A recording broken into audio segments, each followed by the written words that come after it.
K-pop has taken the world by storm, but its roots run deep and are richly complex. In this episode, we'll dive into the fascinating blend of cultural influences and historical events that have shaped Korean pop music. From the Japanese occupation to the vital contributions of first and second generation Korean Americans, and the ongoing impact of the US military presence in Korea, these elements have woven together to create the vibrant tapestry of K-pop.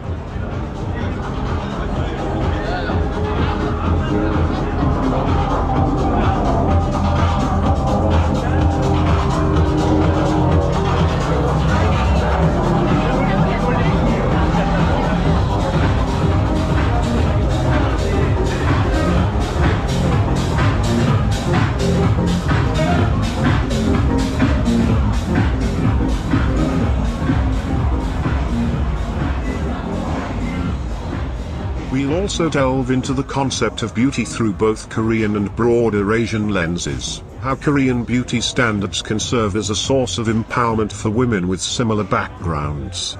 Many may have heard of K-pop but aren't quite familiar with its context. This short video will explore the modern history of Korea and introduce key events that inspired the South Korean pop and subculture scenes. The legacy of Teddy Riley must be discussed with K-pop. His innovative concepts laid the foundation for the music and choreography of major labels like SM, YG, and JYP. Additionally, the idol culture from Japan's entertainment industry set the stage for the marketing and corporate structures of K-pop agencies.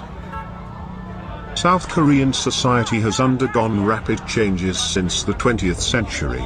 From the Chosun dynasty and the Empire of Korea to the Japanese occupation, which lasted from 1910 until 1945, the Korean peninsula was home to all Koreans.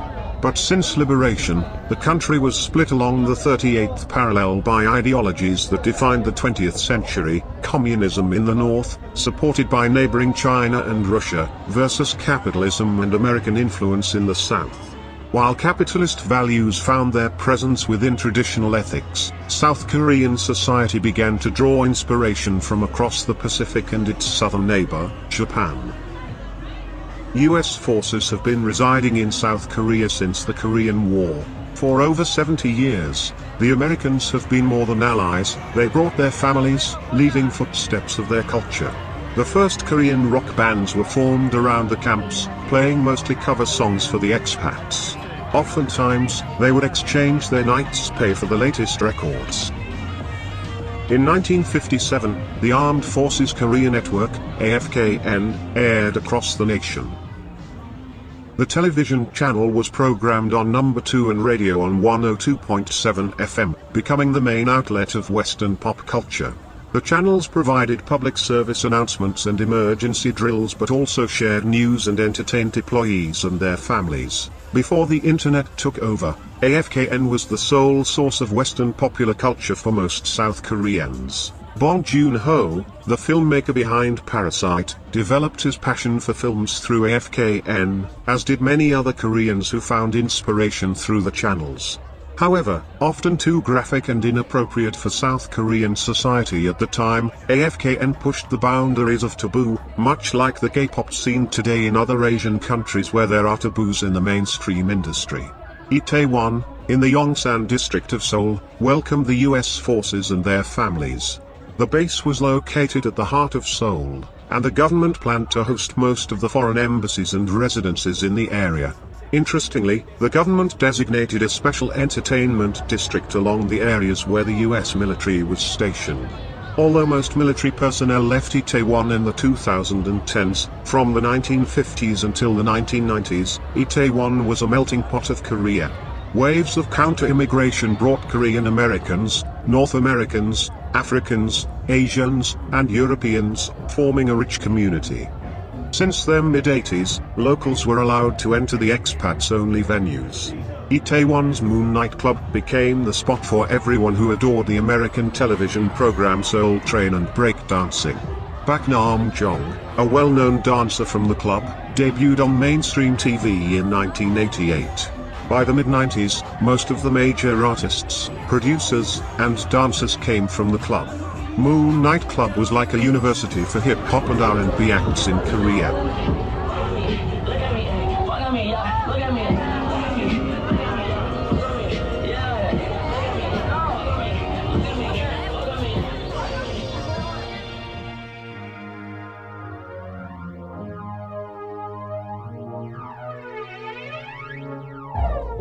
Sir Tae-ji, who was playing bass for a heavy metal band Sinawi, wanted to discover the new movement and met Yang Hyun-suk and Lee Juno at the club. Later, the trio formed Sir Tae-ji and Boys, which became the most popular and iconic group of the 90s in Korea. Their music crossed hip-hop, rock, western, and Korean music. Later Yang Hyun-suk established YG Entertainment to focus more on urban and hip-hop music. The music popular at Moon nightclub at the time was essentially New Jack Swing.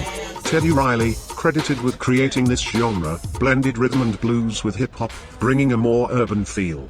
This sound captivated the world, even leading Michael Jackson to work with Riley on the Dangerous album. Riley's influence extended to K-pop, producing for artists like Girls' Generation, EXO, Super Junior, and J-Park. Lee Soo-man, the founder and former executive of SM Entertainment, started his career in music as part of a band, then as a solo artist, before forming another band.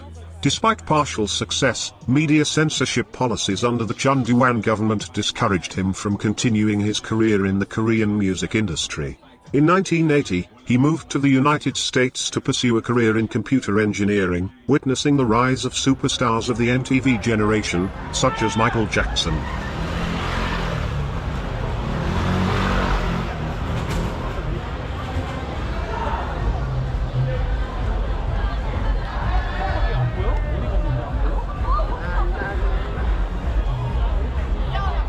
He returned to Korea with the ambition to establish his label, signing Hyun Jin-young and Wawa, famous dancers from Itaewon's Moon nightclub. Inspired by the New Jack Swing anthem My Prerogative by Bobby Brown, Lee Soo-man developed an in-house system that managed all aspects of artists' careers, similar to how contemporary arts are produced and managed. The advent of MTV transformed music, making it more than just instrumentals and attractive vocals. Pop music now included visual elements like choreography, fashion, and video, which producers across the Pacific could embellish. However, understanding the context behind certain movements, references, and slang was challenging, especially before the internet and smartphones. The New Jack Swing movement brought dancers to the mainstream, and both South Korea and Japan embraced the genre.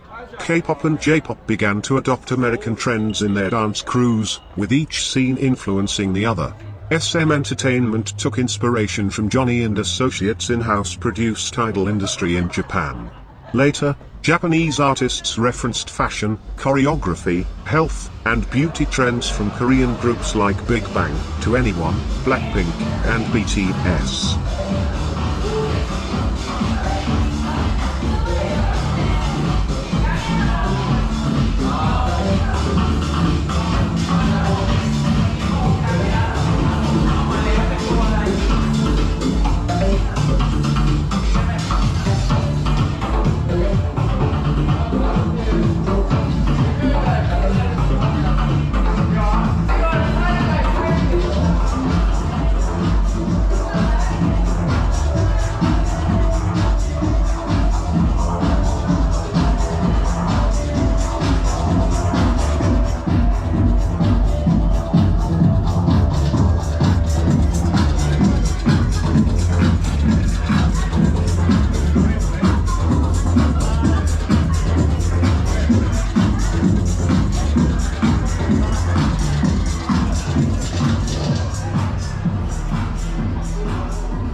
K-pop's distinctiveness lies in its fusion of capitalist and Confucian ideals, its unique aesthetic standards, and the taboos within Korean pop culture.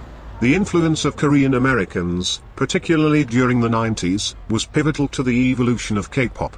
Korean Americans brought with them the latest American trends and an English voice that significantly shaped Korean music. This cross-cultural exchange enriched the K-pop scene, blending American hip-hop, R&B, and pop with Korean elements, creating a unique and appealing sound.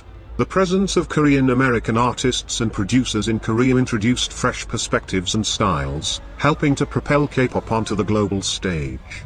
Korean beauty standards emphasize not just physical attractiveness but also intelligence, well-maintained health, and flawless skin. This contrasts with glamorous beauty ideals, yet appeals to women globally. Korean beauty products are renowned for their innovation, effectiveness, and focus on natural ingredients.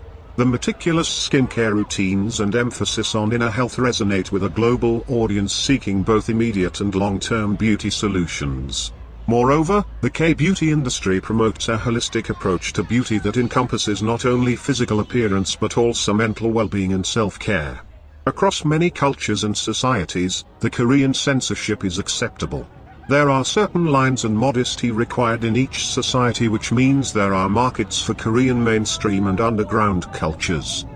The globalization of K-pop has led to a natural influx of cultures from the US, Japan, Europe, Africa, and other regions. In a technologically advanced society, music consumption has shifted from mere listening to immersive experiences, focusing on various elements beyond music alone. This cultural shift, while sometimes criticized for being overly commercial, highlights the multifaceted nature of K-pop and its global influence. Naturally, K-pop became a standard for global dance music. Like the Moon Night Club days, everyone gathered for one passion, dance. There are Koreans that pursue different genres of music: classical, traditional, techno, rap, and metal. However, we can define K-pop as a genre of dance music. That is usually not a solo act, or at least on stage. It's a group thing. Traditionally, people have been dancing mostly together, not alone.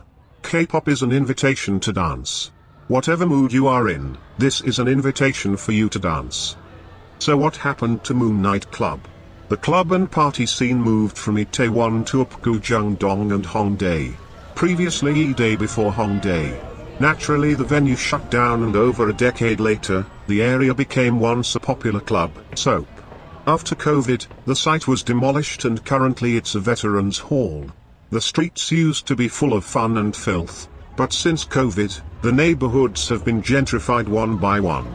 The designated district status will be gone too. But their legacy still remains. Thanks for the culture, Moon Night Club.